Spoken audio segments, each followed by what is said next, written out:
He stayed late to fix her car in the storm. Her words, "Don't leave until the storm calms," held a weight he couldn't ignore. What happened next would burn in his memory forever.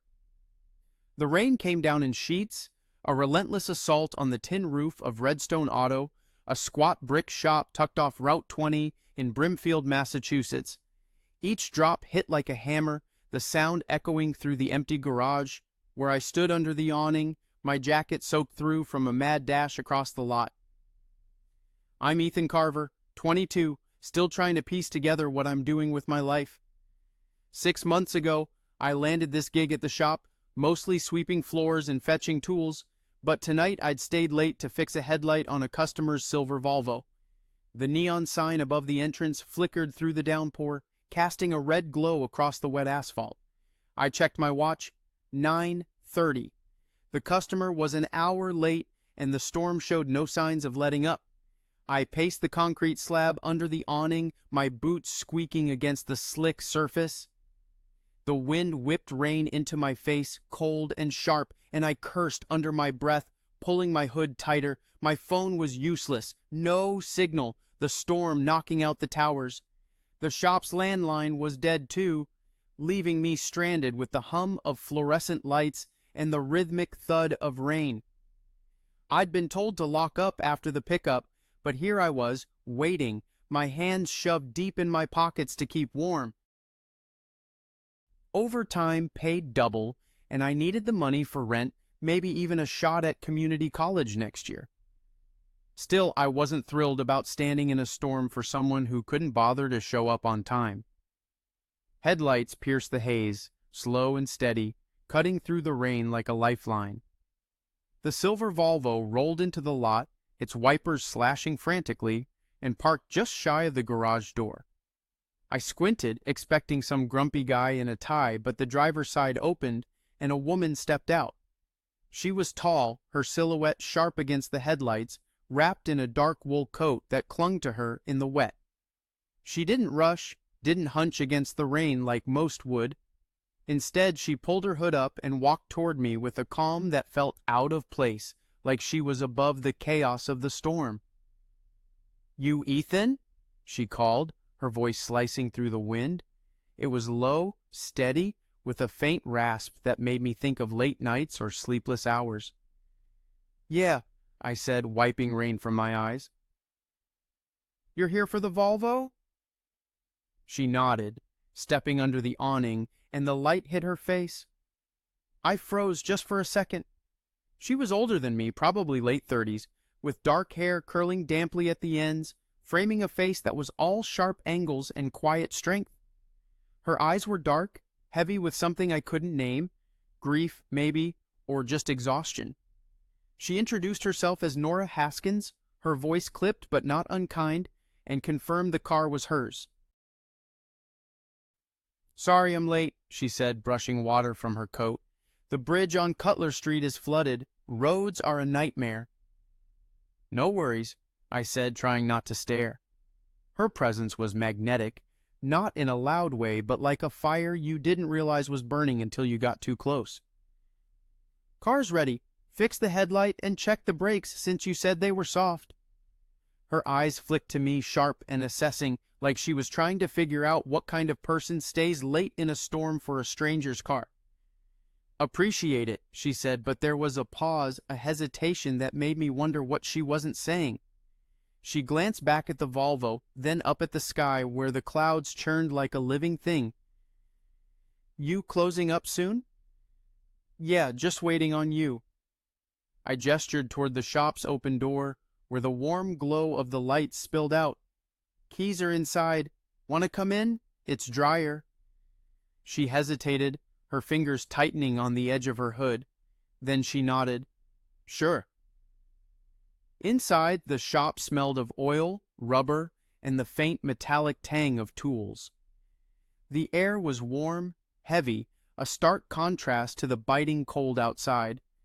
Wrenches and screwdrivers littered the workbench, and a radio in the corner hissed static, the storm drowning out any signal. I grabbed the keys from a hook by the office door and handed them to her. Our fingers brushed, just for a moment, and I felt a jolt, not like a shock, but like stepping into a room you didn't know existed. Her hand lingered, then pulled back, slipping the keys into her pocket. "You didn't have to stay this late," she said, leaning against the workbench, her coat dripping onto the concrete. "Most people your age would have bolted." I shrugged, trying to play it cool. "Not most people, and I need the hours." Her lips twitched, almost a smile, but her eyes stayed sharp. "What are you, 21? 22, I said, a little too fast, and felt my face heat up. "Anyway, you're good to go. Car's out front." She didn't move. Her gaze drifted to the window where the rain was a solid wall now, the wind rattling the glass like it wanted to break through. "You live far?" she asked, her voice casual but deliberate, like she was testing the water. "About a mile," I said, wiping my hands on a rag to give them something to do. "Apartment on Wickham Road. I walk it." Her brow furrowed, and she crossed her arms, the movement making her coat rustle. "In this weather?" "I've had worse." She looked at me then, really looked, her eyes narrowing like she was trying to see through me. "You shouldn't walk in this. It's not safe." I laughed, more out of nerves than humor. "I'll survive. Been soaked before." She didn't laugh back. Her expression hardened, not angry but firm. "I'm not leaving you to drown out there. Wait until the storm calms." Her words hit me like a gust of wind. I blinked, caught off guard by the way she said it, like it wasn't just about the rain. "You don't have to— I'm not asking," she cut in, her voice steady but with a warmth that hadn't been there before. "You fix my car. Least I can do is make sure you don't get washed away." There was something in her tone, a quiet insistence that made my chest ache. I nodded, not sure what else to do. "All right, I'll wait." She moved to the workbench, leaning against it a few feet from me, her hands resting lightly on the edge. The silence settled in, heavy, filled only by the rain's relentless drumming and the faint buzz of the lights. I noticed her hands again, long fingers, no ring, nails short but neat, like she took care of herself but didn't fuss. She caught me looking and flexed her fingers like she was shaking off a thought, and I felt my face flush again. "You work here long?" she asked, breaking the quiet. 6 months, I said, picking up a wrench to fiddle with. "Started as a temp, stuck around. You?" "Me what?" "What do you do? For work?" She paused like the question caught her off guard. "Curator," she said finally. "Brimfield Historical Society, old letters, diaries, artifacts, that kind of thing." "Sounds intense," I said, and meant it. Reading people's lives like that. Her expression softened, but there was a shadow behind it, something heavy. "It's quiet work. Keeps me busy." I wanted to ask more, but her tone said to let it go. I focused on the wrench instead, wiping it down even though it was already clean. The shop felt smaller now, the storm sealing us in, making every sound sharper, the creak of the workbench, the drip of water from her coat, the faint hum of the lights. Nora's presence was impossible to ignore. She wasn't loud or demanding, but she filled the space like the air itself was bending around her. "You don't talk much," she said after a minute, her voice softer, almost teasing. I glanced at her, caught off guard again. "Not much to say." She tilted her head, her eyes steady, like she saw something I didn't. "I don't buy that." My pulse kicked up, and I felt that thread again, pulling tight between us. I opened my mouth to respond, but the lights flickered, plunging the shop into darkness for a heartbeat before they buzzed back on. Nora didn't flinch, but her hand tightened on the workbench, her knuckles pale. I had the sudden urge to say something, to keep her talking, but I didn't know why. "Want coffee?" I asked, nodding toward the ancient machine in the corner. "It's awful, but it's hot." She let out a small laugh, the sound warm and unexpected, like a crack in her armor. Sure, why not? I busied myself with the coffee maker, grateful for the distraction. The machine groaned, spitting out something that smelled more like burnt rubber than coffee. I poured 2 cups, handing one to her, and our fingers brushed again. This time, I was sure she felt it too. Her eyes flicked up, meeting mine for a split second before she looked away, sipping the coffee. "This is terrible," she said, but there was a hint of amusement in her voice, like she was letting me in on a secret. "Told you," I said, grinning despite myself. We stood there, drinking bad coffee, the storm raging outside. The air felt heavier now, like it was waiting for something to break.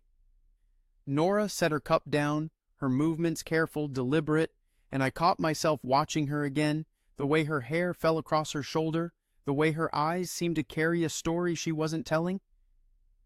I didn't know what it was about her, but I couldn't look away. "You don't have to stay," I said, breaking the silence. "If you need to get home." "I don't," she said too quickly, then softer. "I mean, there's no rush." Her words hung there, heavy with something I couldn't name. My throat tightened, and I nodded, not trusting myself to say more. The storm wasn't letting up, and neither was the feeling that we were both standing on the edge of something dangerous, something neither of us could control. "You don't know what's coming, but it's gonna pull you in deeper than you expect." The coffee was cold now, sitting in chipped mugs on the workbench, its bitter smell mixing with the oil and rubber of Redstone Auto. The storm outside Brimfield hadn't eased, its roar a constant pulse against the tin roof, like the world was trying to break in. I leaned against the counter, my hands fidgeting with a socket wrench, the metal cool and solid under my fingers. "I'm Ethan Carver, 22, still figuring out who I am, and tonight I was stuck in this shop with a woman who made every nerve in my body feel like it was on fire." Nora Haskins stood a few feet away, her dark coat draped over a stool, her arms crossed loosely over a sweater that hugged her frame. The fluorescent lights painted her in stark contrasts, sharp cheekbones, dark eyes that seemed to hold secrets I wasn't sure I wanted to know. She was older, late 30s, maybe 40, with a quiet strength that made my own inexperience feel like a spotlight. The silence between us was heavy, broken only by the rain's relentless drumming and the occasional creak of the shop's walls. I wanted to say something, anything, to fill the space, but every word I could think of felt wrong, too small for the weight of the moment. Nora's presence was like a low hum, impossible to ignore, and every time her eyes met mine, I felt that thread again, pulling tighter, tying us to something I couldn't name. "You always work this late?" she asked, her voice cutting through the quiet. It was low, steady, with that faint rasp that made me think of sleepless nights or words held back too long. "Only when someone's car needs fixing," I said, trying for a grin but landing somewhere closer to nervous. "You're the last one tonight." She nodded, her lips twitching, not quite a smile. "Lucky me." I laughed, more to ease the tension than because it was funny. "Yeah, well, lucky me too. Overtime's the only way I'm paying rent this month." Her eyes flicked to me, sharp and curious, like she was trying to piece me together.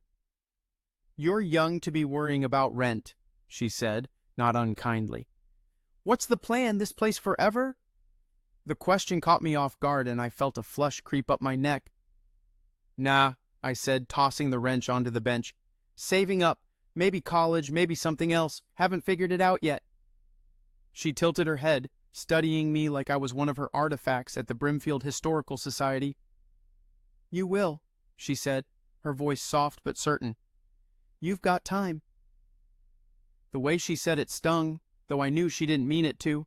Young, time, like I was a kid with a whole life ahead of me, while she carried something heavier, something I couldn't touch. I straightened up, wiping my hands on my jeans. "I'm not that young," I said, sharper than I intended. Her eyebrows lifted just a fraction, and for a moment I thought I saw amusement in her eyes. "Didn't say you were," she said, her voice steady, but there was a warmth there like she was letting me in on something. My face burned and I turned away, grabbing my coffee mug just to have something to do. It was empty, but I held it anyway, my fingers tight around the handle. The shop felt smaller now, the walls pressing in, the storm sealing us in this bubble of flickering light and heavy air. Nora shifted, leaning against the workbench, her shoulder just inches from mine. I could feel the heat of her, the faint scent of lavender and damp wool, and it made my pulse jump. "You don't have to do that," she said suddenly, her voice quieter now, almost intimate. "Do what?" I asked, glancing at her. "Act like you've got it all figured out," she said, her eyes locking onto mine. "You don't have to prove anything."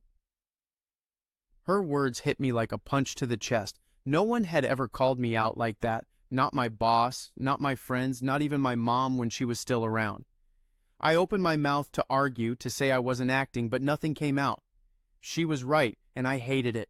I set the mug down harder than I meant to, and the clink echoed in the quiet.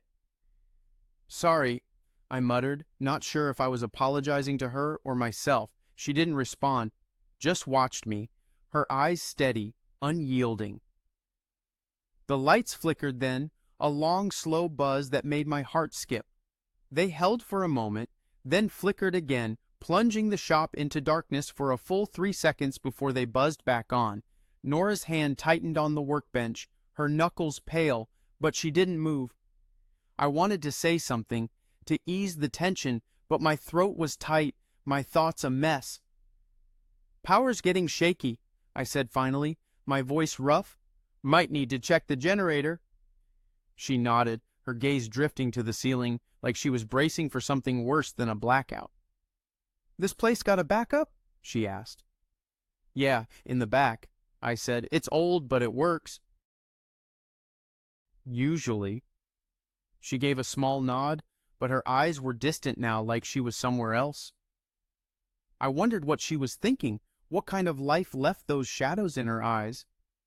I'd met plenty of customers here, grumpy old guys, stressed moms, impatient suits, but none of them stuck with me like Nora. Maybe it was the storm, trapping us here, making everything feel sharper, more real. Or maybe it was her, the way she carried herself, like she was holding something fragile and dangerous at the same time. I moved toward the back room, needing to do something, anything, to shake off the feeling that was building inside me. The generator was tucked behind stacks of tires, a hulking beast of a machine that smelled like diesel and rust. I checked the fuel gauge, half full, enough to keep the lights on if the power went out for good. I flipped a few switches, more out of habit than necessity, and took a deep breath, trying to steady myself. What was I doing? She was just a customer, older, wiser, carrying a weight I couldn't begin to understand.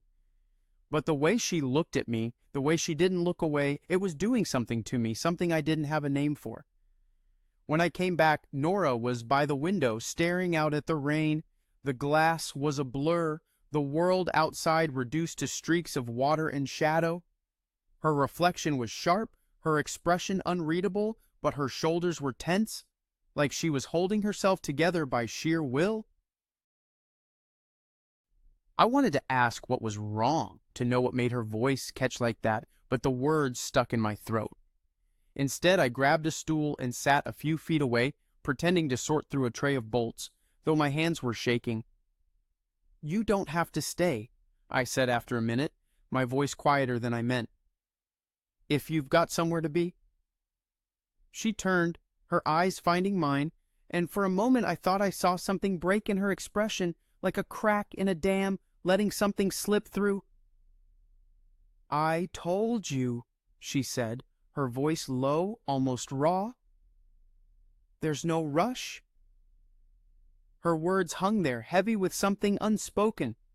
I nodded, my hands stilling on the bolts. I could feel her watching me, her gaze like a weight I didn't know how to carry. The storm roared on, the wind rattling the windows, but it was the silence between us that felt louder, more dangerous. I wanted to move, to say something, to break whatever this was, but I couldn't, not yet. Then she stepped closer, her boots soft against the concrete, and reached for her coffee mug. Her arm brushed mine, just for a second, and it was like a spark, igniting something I'd been trying to ignore. She didn't pull back, just stood there, her fingers curled around the mug, her shoulder close enough that I could feel the warmth of her. I looked at her, and she looked back, her eyes searching mine, like she was trying to decide something. "You're good at this," she said, her voice barely above a whisper. "The car stuff, I mean." I laughed, nervous, my heart pounding so loud I was sure she could hear it. "It's just a headlight, not exactly saving the world." She didn't smile, just kept looking at me, her eyes steady, unflinching. "Don't do that," she said, her voice soft but firm. "Don't sell yourself short." Her words hit harder than they should have. I froze, my breath catching, and for a moment I couldn't look away. The shop was quiet, the storm a distant roar, and all I could see was her, the faint freckles across her nose, the way her lips pressed together like she was holding something back. I wanted to say something, to tell her she was wrong, that I was just a guy fixing cars, but the words wouldn't come. Instead, I felt that thread again, pulling tighter, binding us in a way I didn't understand. The lights flickered again, longer this time, and the shop went dark for a heartbeat. When they buzzed back on, Nora was still there, closer now, her eyes locked on mine. The air was thick, charged, like the storm had moved inside. I could hear her breathing, slow and steady, and I wondered if she could hear my heart, hammering like it wanted to break free. "I should check the generator again," I said, my voice rough, barely mine. I didn't want to move, but I had to. Needed the space to breathe. I stepped back, breaking the moment, and headed for the back room, my hands shaking as I fumbled with the door. The storm wasn't letting up, and neither was the feeling that something was about to happen, something neither of us could stop. What she does next will change everything, and he's not ready for it. The storm outside Redstone Auto was a living thing, its howls shaking the windows, the rain pounding the tin roof like it wanted to tear the world apart. I stood in the middle of the shop, my hands still trembling from checking the generator, though I barely remembered doing it. The air was thick with the smell of oil and damp concrete, but all I could focus on was Nora Haskins, leaning against the workbench a few feet away. Her dark sweater clung to her frame, her hair loose and falling past her shoulders, curling slightly from the rain. She was older, late 30s, maybe 40, her presence carrying a weight that made my 22 years feel like a fleeting moment. Her eyes, dark and heavy with something unspoken, held me in place, like I was caught in a current I didn't understand. The fluorescent lights buzzed faintly, casting long shadows across the floor, and the silence between us was louder than the storm. I wanted to say something, to fill the space, but every word felt wrong, too small for the gravity of the moment. My pulse was a steady thrum, my chest tight with a feeling I couldn't name. I'm Ethan Carver, still figuring out my place in the world, and tonight, trapped in this shop with a woman I barely knew, I felt like I was standing on the edge of something I wasn't ready for. You ever feel like you're waiting for something, but you don't know what it is? I asked, the words spilling out before I could stop them. My voice was rough, like I'd been running, and I regretted it instantly, afraid it sounded childish. Nora turned from the window, her eyes locking onto mine. They were sharp, searching, like she was weighing whether to answer or let me hang in the silence. "Every day," she said finally, her voice low, almost lost in the rain's roar. "Why do you ask?"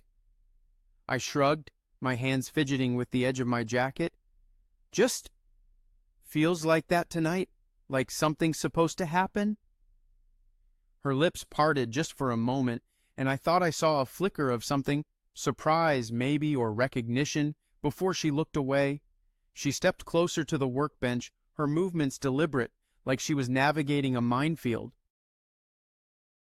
The air shifted, grew heavier, like the storm had followed her inside. Her fingers brushed the edge of my empty coffee mug, and I noticed the way they trembled, just slightly, like she was holding something back. "You shouldn't say things like that," she said, her voice quieter now, almost a warning. It makes things messy. Messy how? I asked, leaning forward, my heart pounding so loud I was sure she could hear it. I didn't know why I was pushing, but I couldn't stop. She didn't answer right away. Her fingers tightened on the mug, her knuckles pale, and she stared at it like it held the answer. Because life's already messy enough, she said finally, her voice barely above a whisper. You don't need to add to it. Her words hit me like a cold wind, and I felt a pang in my chest like I'd stumbled onto something private, something she hadn't meant to share. I wanted to ask what she meant, to know what kind of mess she was carrying, but the look in her eyes, distant, guarded, told me to let it go. Instead, I moved to the workbench, picking up a wrench I didn't need, just to have something to do. The shop felt smaller now, the walls closing in, the storm trapping us in this moment that felt too big, too real. The lights flickered again, a long, slow buzz that made my breath catch. They held for a moment, then went out completely, plunging the shop into darkness. The only sound was the rain, louder now, and the faint hum of the generator kicking in somewhere in the back. A dim emergency light glowed above the door, casting a pale, eerie glow across the floor, turning Nora's silhouette into something almost unreal. She didn't move, but I could feel her presence, like a magnet pulling me closer. Ethan? Her voice was soft, but it cut through the dark like a knife, steady and urgent. I'm here, I said, stepping toward her, my boots loud on the concrete. The darkness made everything sharper, more immediate, like the world had narrowed to just us. I stopped a few feet away, close enough to see the outline of her face, the way her breath came a little faster now. I wanted to reach out, to say something, but my throat was tight, my hands useless at my sides. I shouldn't be here, she said, her voice trembling, like she was talking to herself as much as me. I should have left hours ago. Then why didn't you? I asked, the words out before I could stop them. They hung in the air, heavy, like a challenge I hadn't meant to issue. She didn't answer right away. Instead, she took a step toward me, closing the distance between us. The emergency light caught her eyes, and I saw something raw there. Pain, fear, something that made my heart stutter. Her hand reached out, hesitated, then brushed against my arm, her fingers light but deliberate. It was like a spark, igniting something I'd been trying to ignore all night. My breath caught, and I felt the warmth of her touch through my jacket, burning like a brand. I don't know, she said, her voice breaking, like she was admitting something she'd been fighting. I don't know why I stayed. Her words were a confession, raw and unguarded, and they broke something in me. I reached out, my hand finding hers, my fingers curling around hers, warm and steady. She didn't pull away, didn't flinch, just held my gaze, her eyes glistening in the dim light. I could feel her pulse under my fingertips, fast and unsteady, matching mine. The storm roared outside, but it was nothing compared to the storm inside me, the pull I felt toward her, the weight of everything we weren't saying. Nora, I said, my voice rough, like I was pleading for something I didn't understand. What are we doing? She shook her head just slightly, her fingers tightening in mine. Don't, she whispered, her voice trembling. Don't ask that. I didn't know what I was asking, but I couldn't stop. The air was thick, charged, like the moment before lightning strikes. I stepped closer, close enough to feel the heat of her, the faint tremble in her hand. Her eyes were locked on mine, and I saw it all, the pain, the want, the fear she'd been holding back. It was too much, too real, and I knew we were crossing a line we couldn't uncross. Then she moved. Not away, but toward me, her free hand reaching up to touch my face, her fingers grazing my jaw, soft and tentative, like she was testing the weight of it. I froze, afraid to move, afraid to breathe. Her touch was warm, steady, and it sent a jolt through me, like I'd been asleep my whole life and was just now waking up. Her thumb brushed the corner of my mouth, and I thought I might break apart right there, the world reduced to her fingers, her breath, her eyes. I can't do this, she whispered, but she didn't pull away. Her hand stayed on my face, her eyes searching mine like she was looking for permission or forgiveness or something neither of us had. "Then don't," I said, my voice barely audible, raw with everything I was feeling, "but I'm not going anywhere." Her breath hitched, and for a moment I thought she'd step back, rebuild the wall she'd let crack, but she didn't. Instead, she leaned in, her forehead resting against mine, her breath warm against my skin. It wasn't a kiss, not yet, but it was closer than anything I'd ever known. The world narrowed to her, the way her hand tightened in mine, the way her breath trembled, the way her presence filled every corner of me. I could feel the weight of her, the years she carried, the pain she didn't name, and it made me ache in a way I didn't understand. We stayed like that, her forehead against mine, her hand in mine, the storm raging outside like it was trying to drown us. The shop, the rain, the flickering emergency light, they all faded away, leaving just us, this moment, this impossible pull. I didn't know what came next, and for the first time, I didn't care.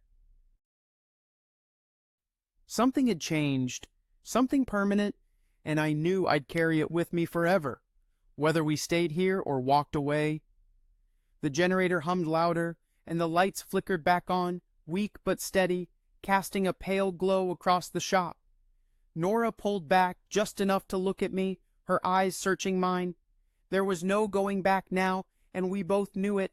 Her hand was still in mine, her fingers warm, and I felt the weight of everything, her pain, her strength, the line we'd crossed without meaning to.